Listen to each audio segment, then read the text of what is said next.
Hello, hello, and welcome.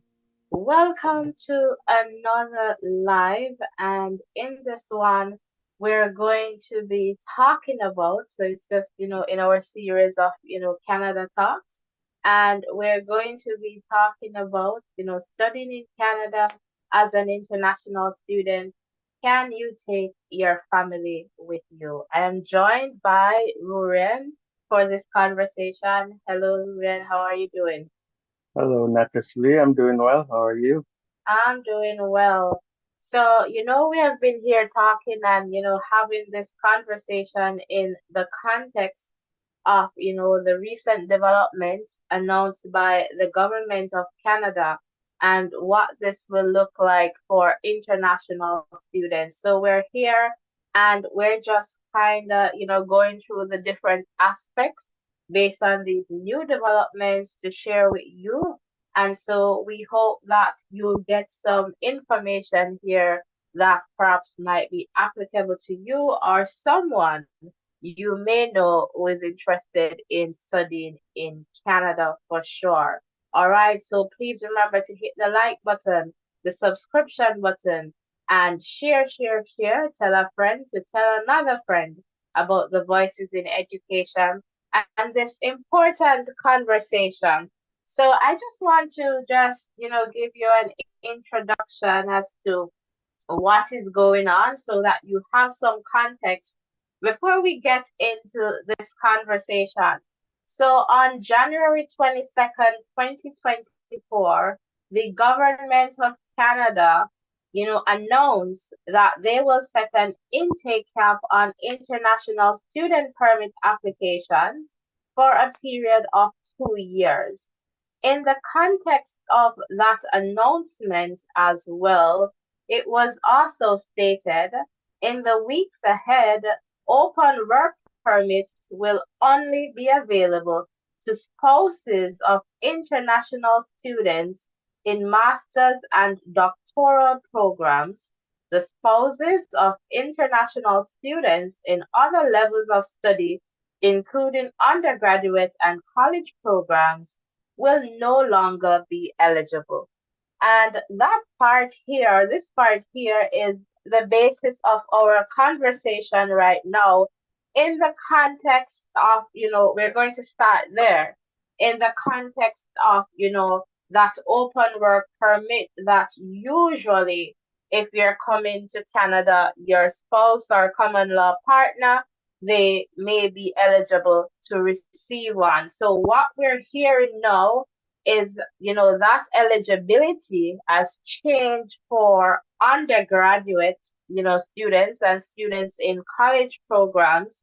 But what the government of Canada is also saying is that this change will not affect, students at the graduate level. So students pursuing masters and doctoral programs, they will still, have this in the sense that they can take their spouse or common law partner with them to Canada while they're pursuing their studies. So, Ruren, would you like to jump in here, and just share your thoughts? Well, I'm thinking that once you're migrating, it's good to have your family with you. So, whatever means possible that, you can, whatever channels that you can focus on in order to get your family to be with you is something that's going to be important to you in terms of your mental well-being and just in order to keep your family together. So your your choice of study, the area of study, and the level in which you're studying is something that would have a little bit of impact on that, and that's something that you should pay keen attention to. Absolutely, and that is a good point there in the context of, having that support in terms of going through, your program of study. And, based on experience, that can be very challenging. And as I mentioned experience, I need to put this disclaimer out there as well that, we are not immigration lawyers or consultants. We're merely sharing, information, or we're merely having this conversation based on our experience and public knowledge. And so I just want to make that absolutely clear. And, again, as I was saying, based on experience, having support is important, especially in a context where I don't want to preempt this conversation just yet, where you're taking along, kids with you. So we want to try and break this down in the context of what this new development means, and we're going to start at the undergraduate level because that's where the impact is. So again, let me just read what not IRCC, but the government of Canada said in this one. They said in the weeks ahead, so we're not too sure of the time. We weren't given a timeline. Open work permits will only be available to spouses of international students in master's and doctoral programs. The spouses of international students in other levels of study, including undergraduate and college programs, will no longer be eligible. So in this context, let us start. So they mention in the weeks ahead, right? Yeah, for sure. Right, Rian. So we do not know when this new policy or rule will take effect. Yes, for sure. But what we know is that as of January 22nd, right, international students, they're not able to send in an application. Well, let me be clear, undergrad, they're not able to send in an application without an attestation letter. So I would say there's a pause right now on undergraduate study permit applications, just given, that context and based on the information that is out there. And so if it is that you were going to submit an application, as far as we know right now, the process in terms of obtaining that attestation letter is not yet clear for the provinces. And that's based on what I know right now. And so once this information is available, we'll definitely be here and sharing for sure. So in that context, I just want to break this down, Rurian, and see if we're kind of on the same page with this one. Okay. What the policy here, from my understanding, is saying is that the government of Canada is no longer going to give, the applicant of a study permit in an undergraduate program, their spouse or common law partner, we can extend it there, an open work permit.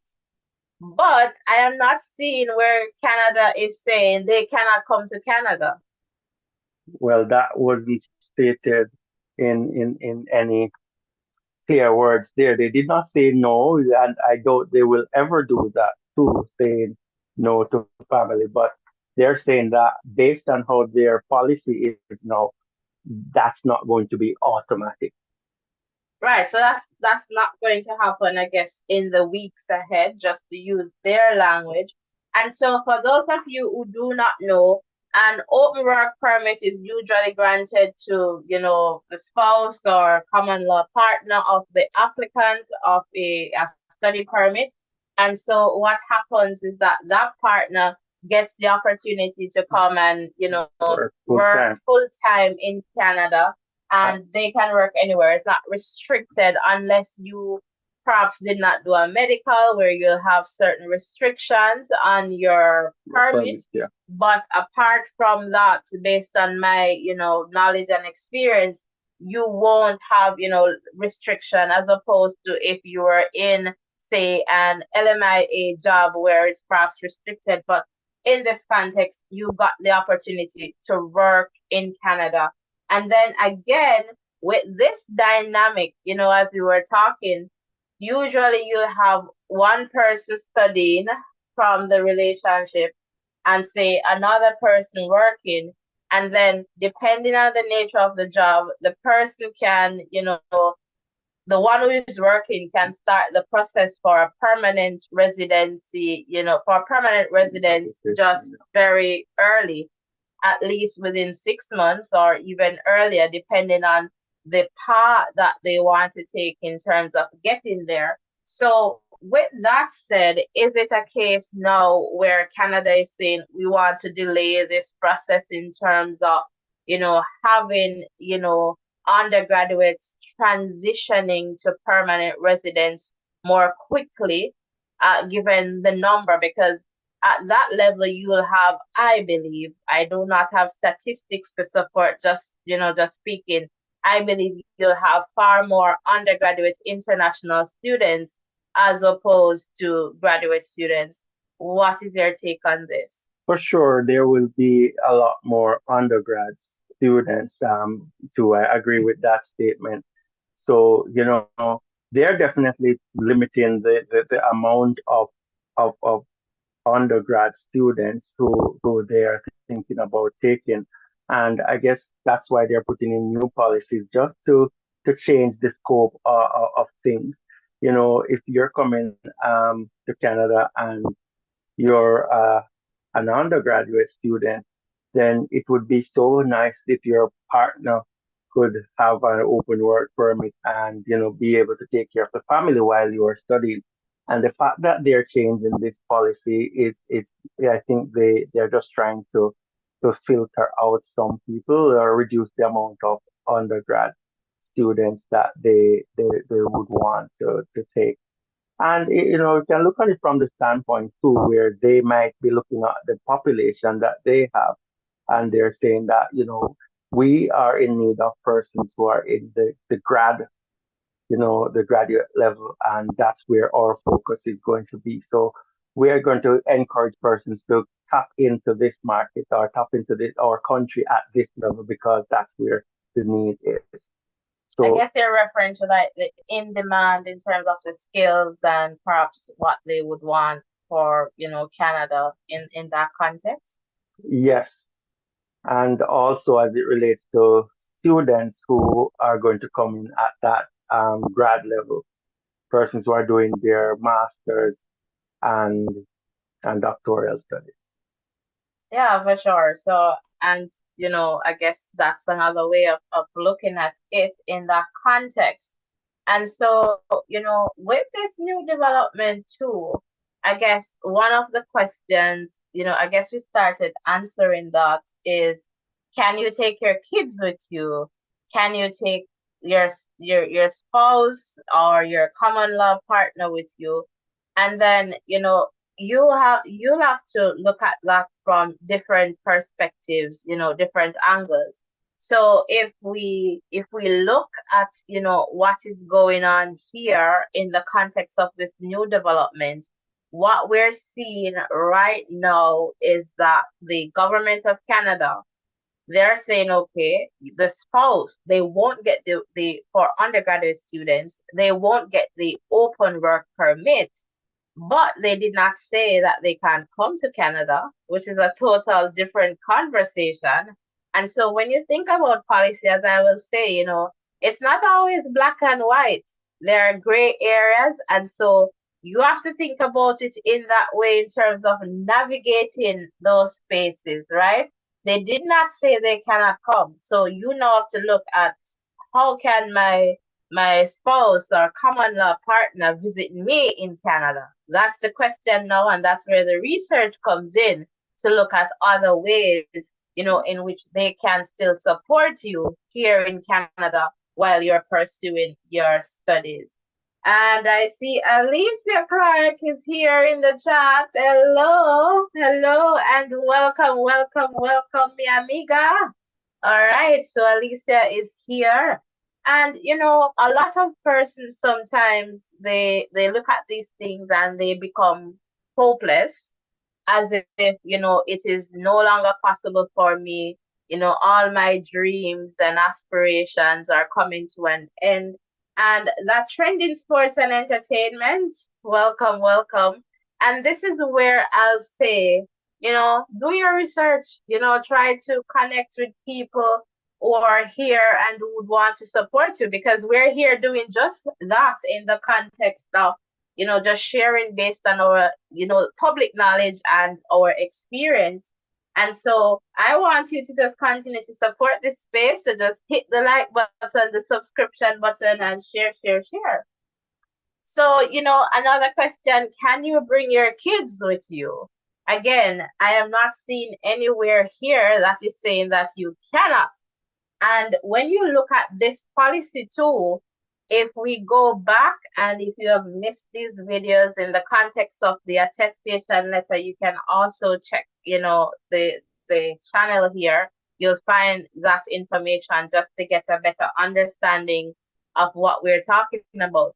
When you go back to study permit and the requirements, you realize that the attestation letter is not for kids or children who are going to be attending K to 12, schools in Canada. So kindergarten to grade 12.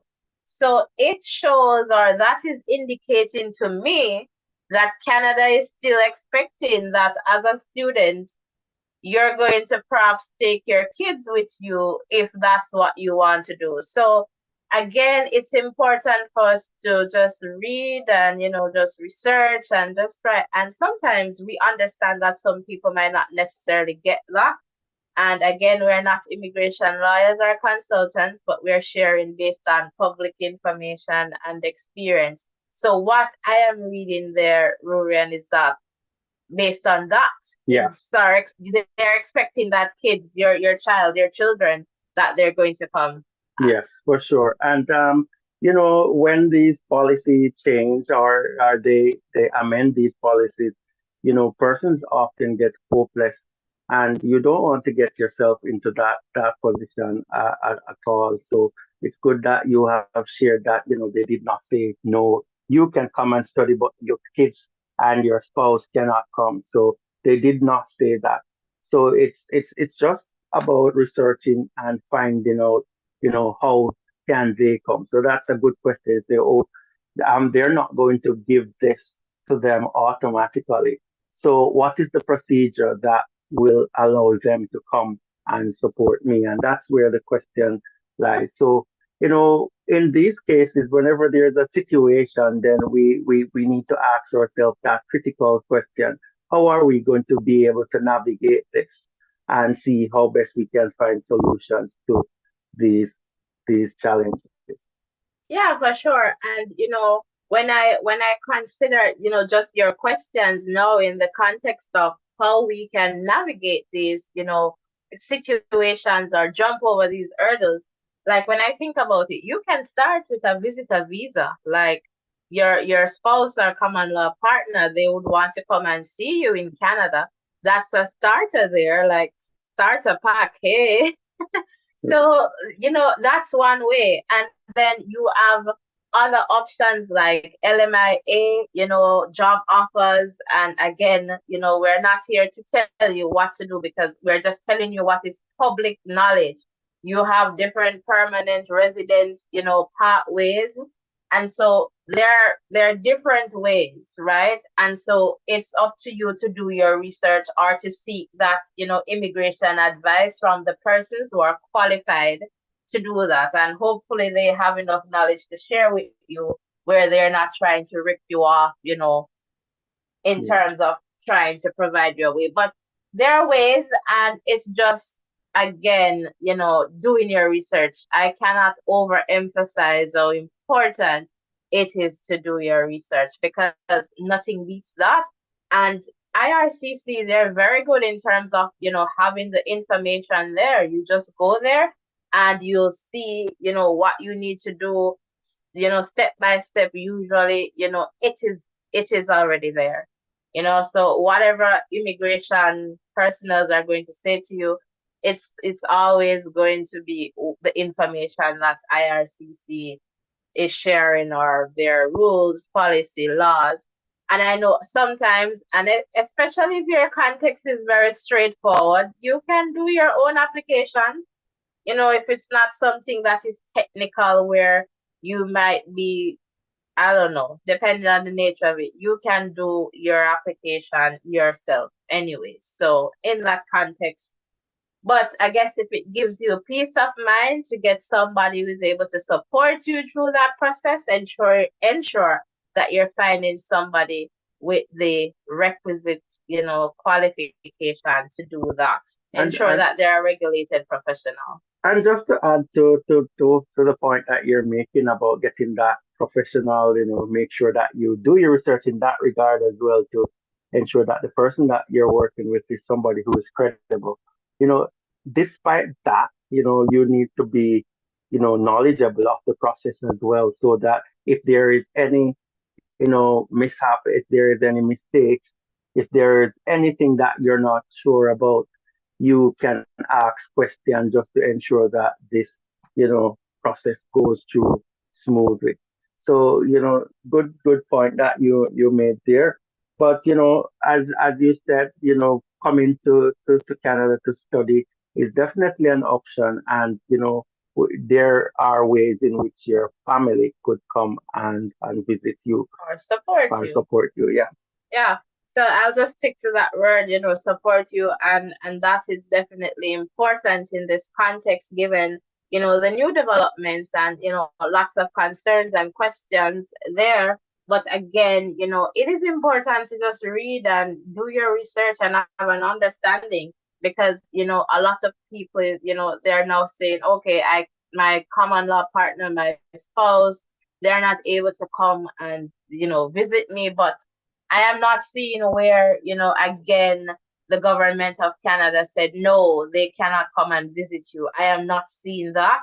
All I am seeing is that we are not given the open work permit that we would normally do if, your partner, your spouse is eligible for that. We are removing that for just undergraduate students. So if you're doing like a first degree or attending a college program, I think they specified college program, then you won't, your spouse or common law partner won't be eligible for that.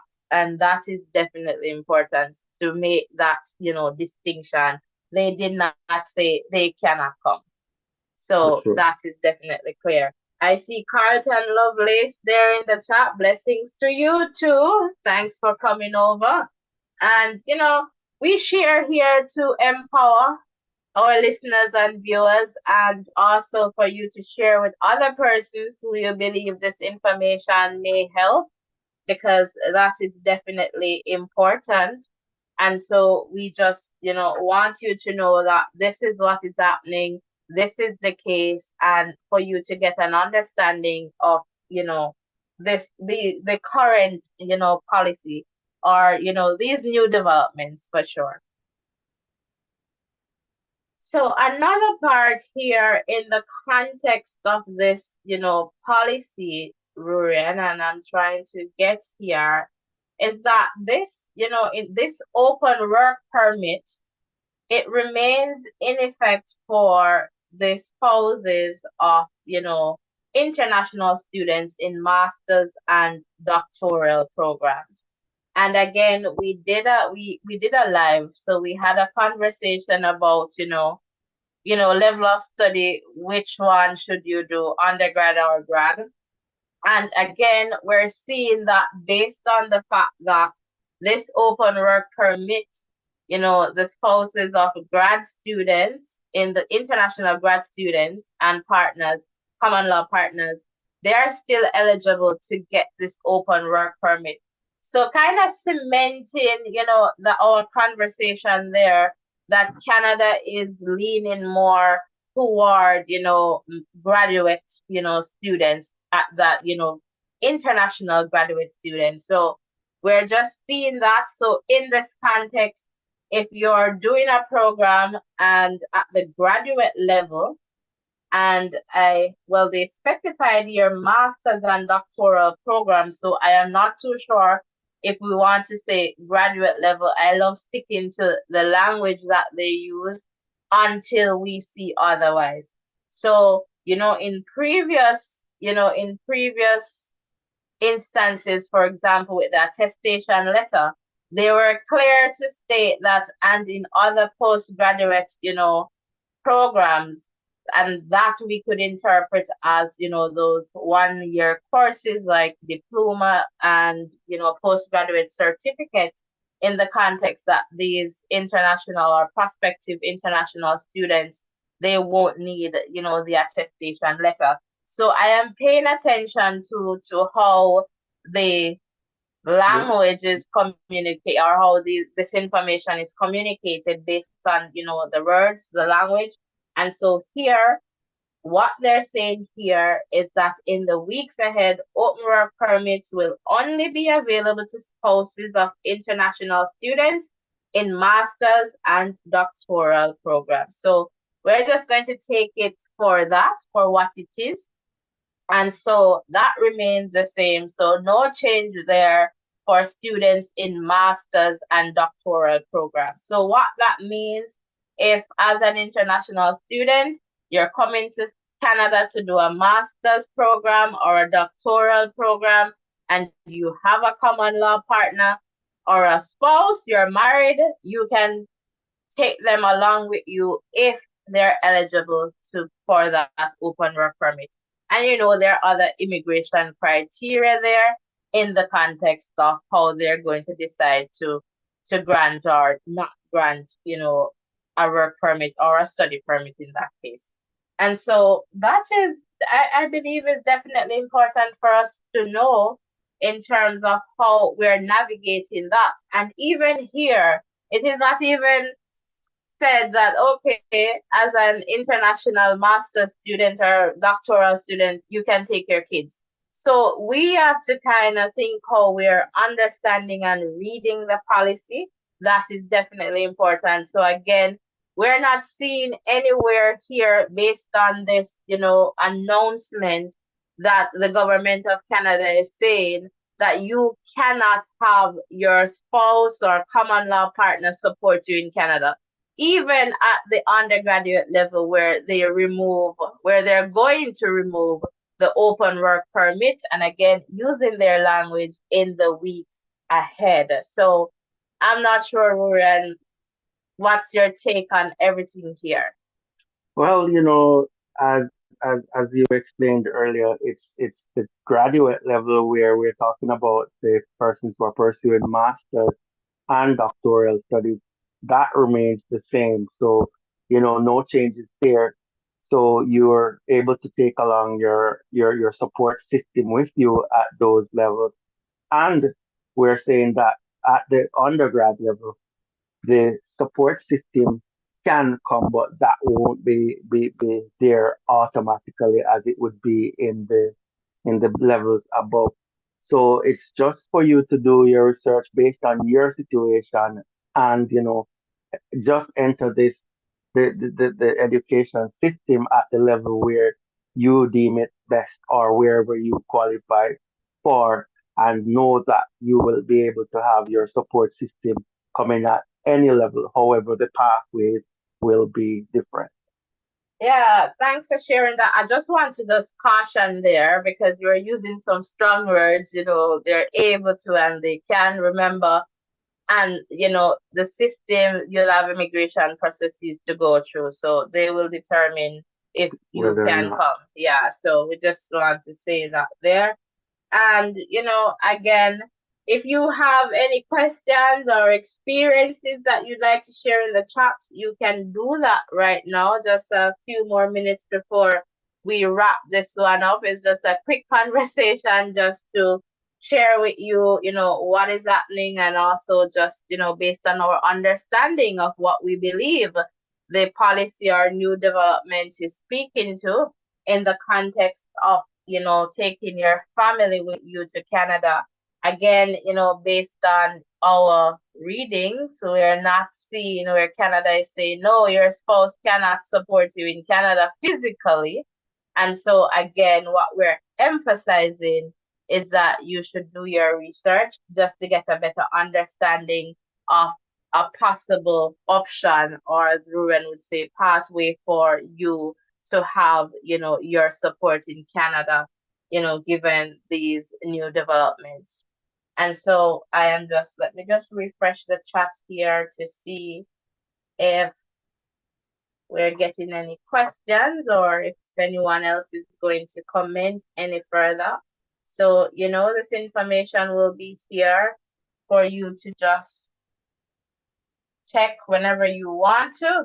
But please remember to hit the like button, hit the subscription button, and also share tell a friend to tell another friend about the voices in education. So, Ruren, any final comments that you'd like to share? Well, just to say, if you're considering this, all the best. Make sure you do your study in terms of your research, in terms of what you would want and what are the possible options that might come your way. Seek out the information before you commit to certain things, because those will have, those actions will have consequences. So just make sure you're making informed decisions, and that should, get you through. Yeah, wonderful, and I totally agree. Research is definitely important, and you cannot lose if if you do your research, and if you're not able in terms of understanding the content, ensure that you're getting somebody who is qualified to support you, on your immigration journey or your studying or your journey toward, studying in Canada. And I'll also say just take it one step at a time. If you look at it as a very big process, then perhaps you'll say, "Oh, I am not able to realize this dream." And so that is important for you to do as well in the context of, your preparation if Canada is where you want to study. So again, I just want to share. So I just want to let you know too, I believe we have the link in the description box in terms of the link to the information. So you can go in the description box and you will see that link where you can get, additional information in the context of this, announcement and some other changes, and based on, what we're sharing here, because knowledge for us is also power. So what we're sharing, we're also sending you there to go and take a look for yourself, and then you can come back and tell us if what we're saying, is true or not. So it's always good for you to go and see. So we're always doing that, or we try to do that. So you'll see the link in the description box here, based on the conversation that we're having in the context of, can you take your family with you to Canada if it is that you want to study in Canada? And so I just want to let you know again that in the weeks ahead, and the government of Canada did not specify when this, when specify a date and a time, but they did say in the week ahead, open work permits will only be available to spouses of international students in master's and doctoral programs. The spouses of international students in other levels of study, including undergraduate and college programs, will no longer be eligible. All right, so thank you so much for tuning in. And please remember to hit the like button and also that subscription button and share. Tell a friend to tell another friend. And if this information, is useful or if it helped you, let us know in the chat too. Would love to know that we're helping, somebody, a person or two. And just to let you know that we are pretty much sharing as soon as we get, updates regarding, studying in Canada in the context of this new policy. And so please turn your post notification on so that you do not miss any updates from this channel. Rurian, thank you so much for sharing with us and for joining us in this one again. And we look forward to seeing you in another live. Thanks, everyone. Blessings and love. Take care.